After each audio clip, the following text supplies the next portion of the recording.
Item ಯಾವುದೇ ಇರಲಿ try ಮಾಡಿ ಆಚಿ ಚಿಕನ್ ಮಸಾಲಾ. ದಾವಣಗೆರೆ ದಕ್ಷಿಣ ಕ್ಷೇತ್ರದಲ್ಲಿ ಬಿಜೆಪಿ ತನ್ನ ಪ್ರಚಾರವನ್ನು ಭರ್ಜರಿಯಾಗಿ ಮಾಡ್ತಾ ಇದೆ. ಬಿಜೆಪಿ ಅಭ್ಯರ್ಥಿ ಶ್ರೀನಿವಾಸ್ ದಾಸ್ ಕರಿಯಪ್ಪರಿಂದ ಇವತ್ತು ಕೂಡ ಮತಬೇಟೆ ಮುಂದುವರೆದಿದೆ. ದಾವಣಗೆರೆ ಗ್ರಾಮ ಪಂಚಾಯತ್ ಹಾಗೂ ಗ್ರಾಮಾಂತರ ಪ್ರದೇಶಗಳಲ್ಲಿ ಭರ್ಜರಿಯಾಗಿ ಮತಯಾಚನೆಯನ್ನು ಮಾಡಿದ್ದಾರೆ. ತುರ್ಚಘಟ್ಟ, ಚಂದ್ರನಹಳ್ಳಿ, ಬೆಳವನೂರು ಗ್ರಾಮದಲ್ಲಿ ಮತಯಾಚನೆ ಕಾರ್ಯವನ್ನು ಭರದಿಂದ ಮಾಡ್ತಾ ಇದ್ದಾರೆ. ಜನರಿಂದ ಕೂಡ ಉತ್ತಮ ರೆಸ್ಪಾನ್ಸ್ ಸಿಗ್ತಿದೆ ಅನ್ನುವಂತಹ ಭರವಸೆಯನ್ನು ಬಿಜೆಪಿಯ ಕ್ಯಾಂಡಿಡೇಟ್ ಶ್ರೀನಿವಾಸ್ ದಾಸ್ ಕರಿಯಪ್ಪ ಅವರು ಹೇಳ್ತಾ ಇದ್ರು. ಈಗಾಗಲೇ ಸ್ಟಾರ್ ಪ್ರಚಾರಕರು ಎಲ್ಲರೂ ಕೂಡ ಶ್ರೀನಿವಾಸ್ ದಾಸ್ ಕರಿಯಪ್ಪ ಪರವಾಗಿ ಬಂದು ಪ್ರಚಾರವನ್ನು ಮಾಡ್ತಾ ಇದ್ದಾರೆ. ಮನೆ ದೇವರ ಆಶೀರ್ವಾದವನ್ನು ಪಡೆದು ವಿಶೇಷ ಪೂಜೆಯನ್ನು ಸಲ್ಲಿಕೆ ಮಾಡಿದಂತಹ ಸಂದರ್ಭ ಹಾಗೂ ರೋಡ್ ಶೋಗಳನ್ನು ಕೂಡ ಹಮ್ಮಿಕೊಂಡಂತಹ ಸಂದರ್ಭ. ಇವರು ಹೋದಲ್ಲೆಲ್ಲ ಜನ ಸೇರ್ತಾ ಇದ್ರು ಮತ್ತು ಮತಯಾಚನೆ ಟೈಮ್ನಲ್ಲೂ ಕೂಡ ತುಂಬ ಪಾಸಿಟಿವ್ ಆಗಿ ರೆಸ್ಪಾಂಡ್ ಮಾಡ್ತಾ ಇದ್ರು ಅಂತ ಹೇಳ್ತಿದ್ದಾರೆ.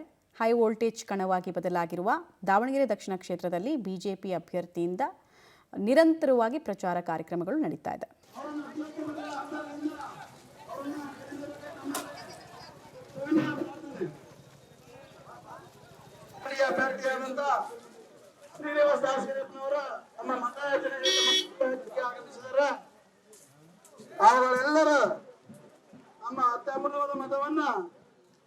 ದಾವಣಗೆರೆ ದಕ್ಷಿಣ ಕ್ಷೇತ್ರದ ಉಪಚುನಾವಣೆಯ ಕಾವು ದಿನದಿಂದ ದಿನಕ್ಕೆ ಹೆಚ್ಚಾಗ್ತಿರುವಂತದ್ದು. ಅದರಲ್ಲೂ ಮತಬೇಟೆಗಿಳಿದಿರುವಂತಹ ಬಿಜೆಪಿ ಅಭ್ಯರ್ಥಿ ಶ್ರೀನಿವಾಸ್ ದಾಸ್ ಕರಿಯಪ್ಪ ಕೂಡ ಇವತ್ತು ಗ್ರಾಮಾಂತರ ಪ್ರದೇಶಗಳಲ್ಲಿ ಮತ ಬೇಟೆಗೆ ಇಳಿದಿರುವಂತದ್ದು. ಇದ್ರ ಬಗ್ಗೆ ಮಾತಾಡೋದಕ್ಕೋಸ್ಕರ ಶ್ರೀನಿವಾಸ್ ದಾಸ್ ಕರಿಯಪ್ಪ ಸರ್, ಯಾವ ರೀತಿಯಾಗಿ ಗ್ರಾಮಾಂತರ ಪ್ರದೇಶಗಳಲ್ಲಿ ನಿಮಗೆ ರೆಸ್ಪಾನ್ಸ್ ಯಾವ ರೀತಿಯಾಗಿದೆ ಅನ್ನೋದು?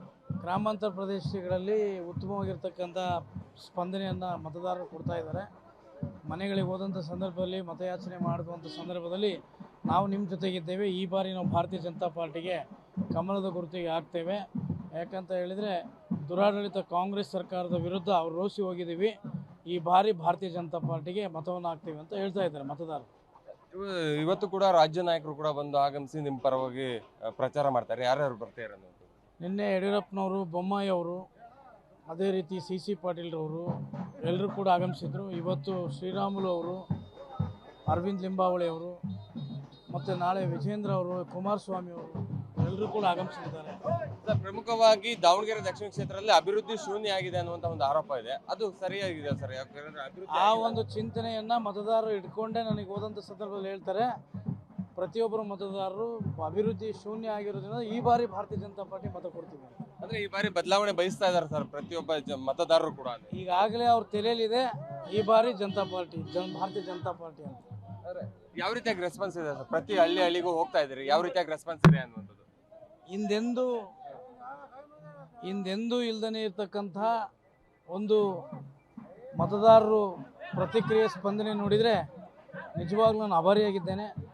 ಅವರಲ್ಲಿ ಇಷ್ಟೇ ಮತದಾರರ ಪ್ರಭುಗಳಲ್ಲಿ ಕೇಳ್ಕೊಳ್ಳೋದು ಇಷ್ಟೇ, ನಾನು ದಯವಿಟ್ಟು ತಾವು 9ರಂದು ನಡೀತಕ್ಕಂಥ ಚುನಾವಣೆಯಲ್ಲಿ ನನ್ನ ಕ್ರಮ ಸಂಖ್ಯೆ 2 ಗುರುತಾಗಿರ್ತಕ್ಕಂಥ ಕಮಲ ಗುರುತಿಗೆ ನಿಮ್ಮ ಸೇವಕನಾಗಿ ದುಡಿಲಿಕ್ಕೆ ಅವಕಾಶ ಮಾಡಿಕೊಡ್ಬೇಕು ಅಂತ ಕೇಳ್ಕೊಳ್ತೇವೆ.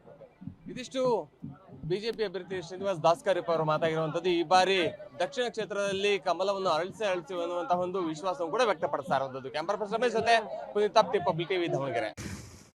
ದಾವಣಗೆರೆ ದಕ್ಷಿಣ ಕ್ಷೇತ್ರದ ಉಪಚುನಾವಣೆಯ ಕಣ ರಂಗೇರ್ತಾ ಇರೋದ್ರ ದೃಶ್ಯ ನೀವು ಗಮನಿಸ್ತಾ ಇದ್ದೀರಾ. ಬಿಜೆಪಿ ಅಭ್ಯರ್ಥಿ ಶ್ರೀನಿವಾಸ್ ದಾಸ್ ಕರಿಯಪ್ಪ ಭರ್ಜರಿಯಾಗಿ ಮತಬೇಟೆಯನ್ನು ಇವತ್ತು ಕೂಡ ಮುಂದುವರೆಸಿದ್ರು. ದಾವಣಗೆರೆ ಗ್ರಾಮಾಂತರ ಪ್ರದೇಶದಲ್ಲಿ ಇವರ ಪ್ರಚಾರ ಸಾಕ್ತು. ಸ್ಪೆಷಲಿ ಇವತ್ತು ತುರ್ಚಘಟ್ಟ, ಚಂದ್ರನಹಳ್ಳಿ, ಬೆಳವನೂರು ಗ್ರಾಮದಲ್ಲಿ ಮತಯಾಚನೆಯನ್ನು ಮಾಡಿದ್ರು ಮತ್ತು ವಿಶ್ವಾಸವನ್ನು ವ್ಯಕ್ತಪಡಿಸ್ತಾ ಇದ್ದಾರೆ. ಈ ಭಾಗದಲ್ಲಿ ನನಗೆ ಒಳ್ಳೆ ರೆಸ್ಪಾನ್ಸ್ ಸಿಗ್ತಾ ಇದೆ. ದೇವರ ಪೂಜೆ ಮಾಡೋದ್ರ ಮೂಲಕ ಇವತ್ತಿನ ಪ್ರಚಾರ ಕಾರ್ಯಕ್ರಮಕ್ಕೆ ಚಾಲನೆಯನ್ನು ಕೊಟ್ಟರು ಅವರು. ಆಮೇಲೆ ಹೇಳ್ತಾ ಇದ್ರು, ಕ್ಷೇತ್ರದಲ್ಲಿ ನನಗೆ ಸಿಗ್ತಾ ಇರುವಂತಹ ಪಾಸಿಟಿವ್ ರೆಸ್ಪಾನ್ಸ್ ನನಗೆ ಮತವಾಗಿ ಪರಿವರ್ತನೆ ಆಗತ್ತೆ ಅಂತ ಭರವಸೆಯನ್ನು ಇಟ್ಕೊಂಡಿದ್ದಾರೆ. ಮಹಿಳಾ ಪ್ರಚಾರಕರು ಕೂಡ ಇವತ್ತು ಅವರಿಗೆ ಸಾಥ್ ಕೊಟ್ಟರು. ಬಿಜೆಪಿಯ ಎಲ್ಲ ಘಟಾನುಘಟಿ ನಾಯಕರು ಕೂಡ ಅಖಾಡಕ್ಕೆ ಇಳಿದಿದ್ದಾರೆ.